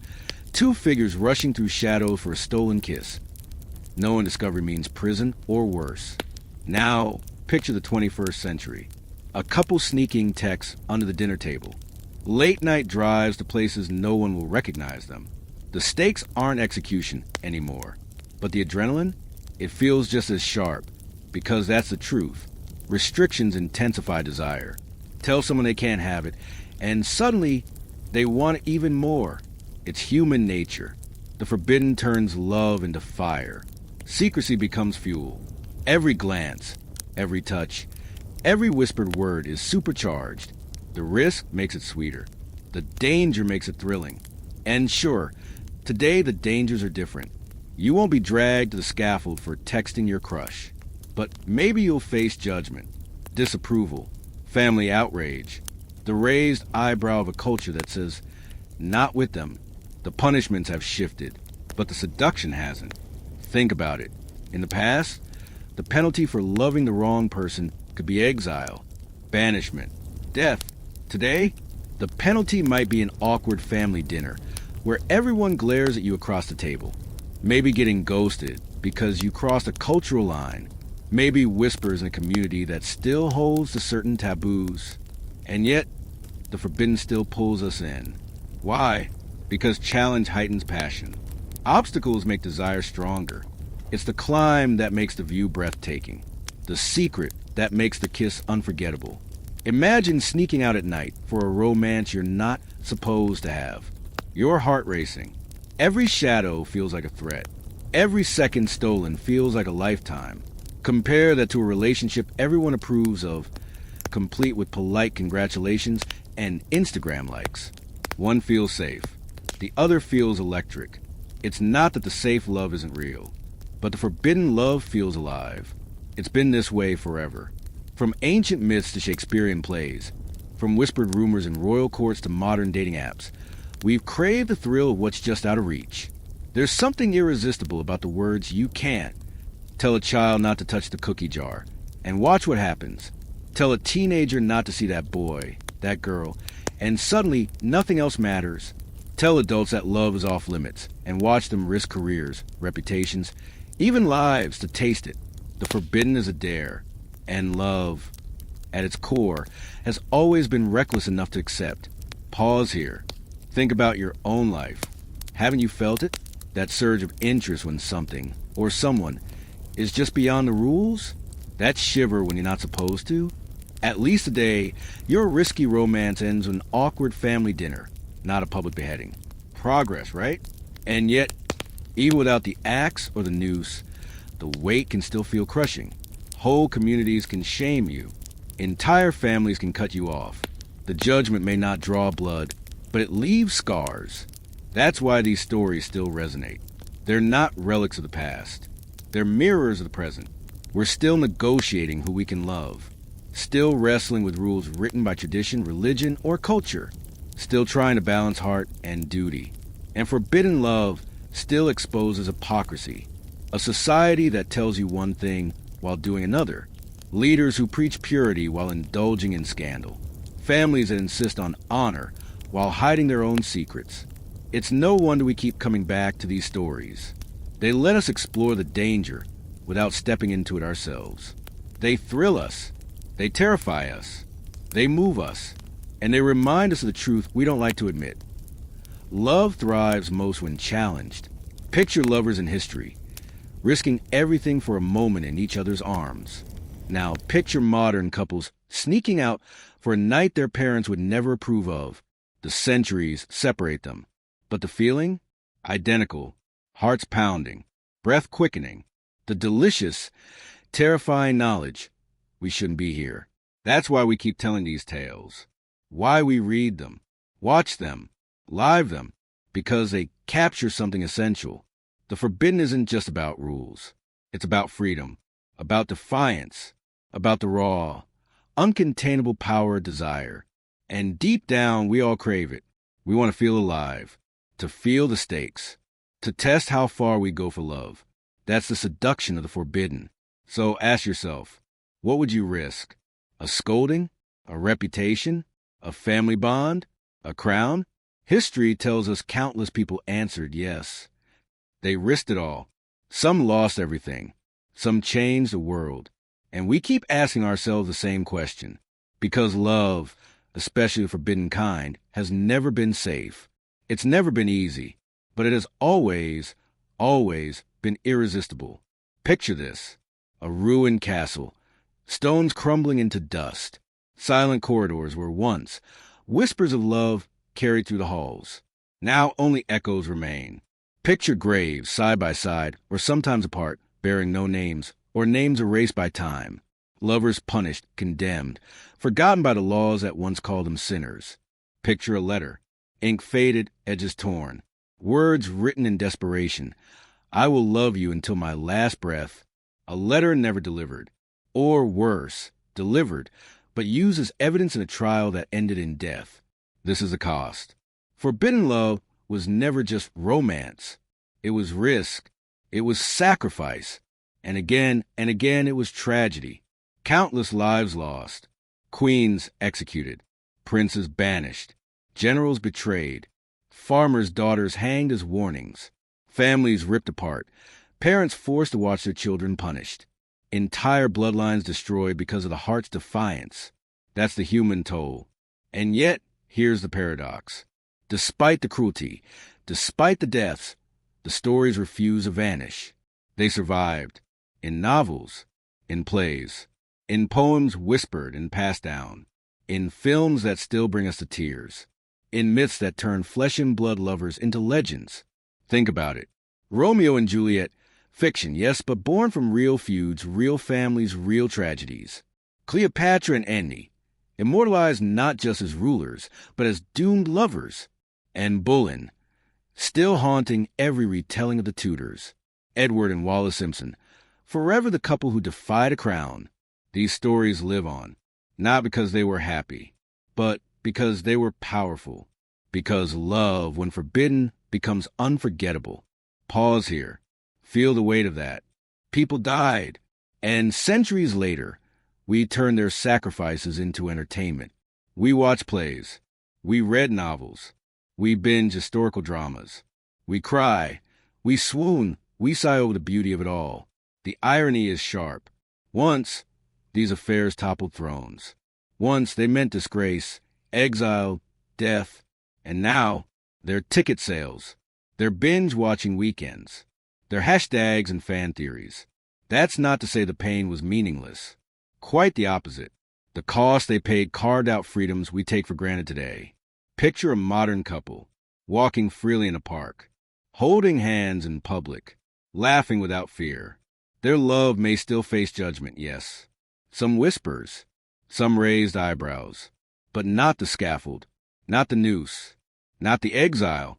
That freedom was bought, paid for by those who came before, by the queens who refused silence, by the poets who wrote in code, by the peasants who risked everything for a kiss in the dark. Every tragic ending left a mark, and those marks, over centuries, bent societies just enough to open doors for the next generation. That's why these stories matter. They remind us of what was lost, what was fought for, and what was won. And still, we can't resist the irony. Because when you strip away the castles, the crowns, the executions, these stories don't sound so distant. The heartbreak, the jealousy, the family feuds, the forbidden crushes, they echo in our own lives. Your last breakup? Maybe it ruined your week. Their breakups ruin kingdoms. Your awkward family dinner? Their awkward dinners involve priests, judges, armies, and entire nations taking sides. And yet, across the centuries, the same heartbeat pulses, the same pull, the same ache of wanting someone you shouldn't. That's the thread connecting us to them. Love hasn't changed. Only the cost has. And so, as we close this journey, take one last pause.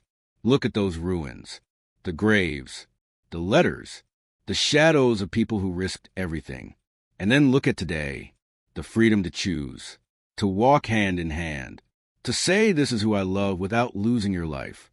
That freedom isn't perfect, not everywhere, not for everyone, but it exists because others paid the price. And here comes the final question, the one that lingers. Would you die for love? Would you risk your life, your name, your family, your throne for passion? Or would you just ghost them? It's haunting. It's wry. It's the ultimate twist of irony. Because while history's lovers face blades, fires, and prisons, we face unread texts, awkward breakups, and social media silence. Different centuries, different costs, same heartache. So maybe that's why we keep telling these stories. Why we can't let them go. Because they remind us of the power of love, its beauty, its danger, its ability to destroy and to inspire. And because deep down we know one thing, love, especially forbidden love, has always been worth the risk and always will be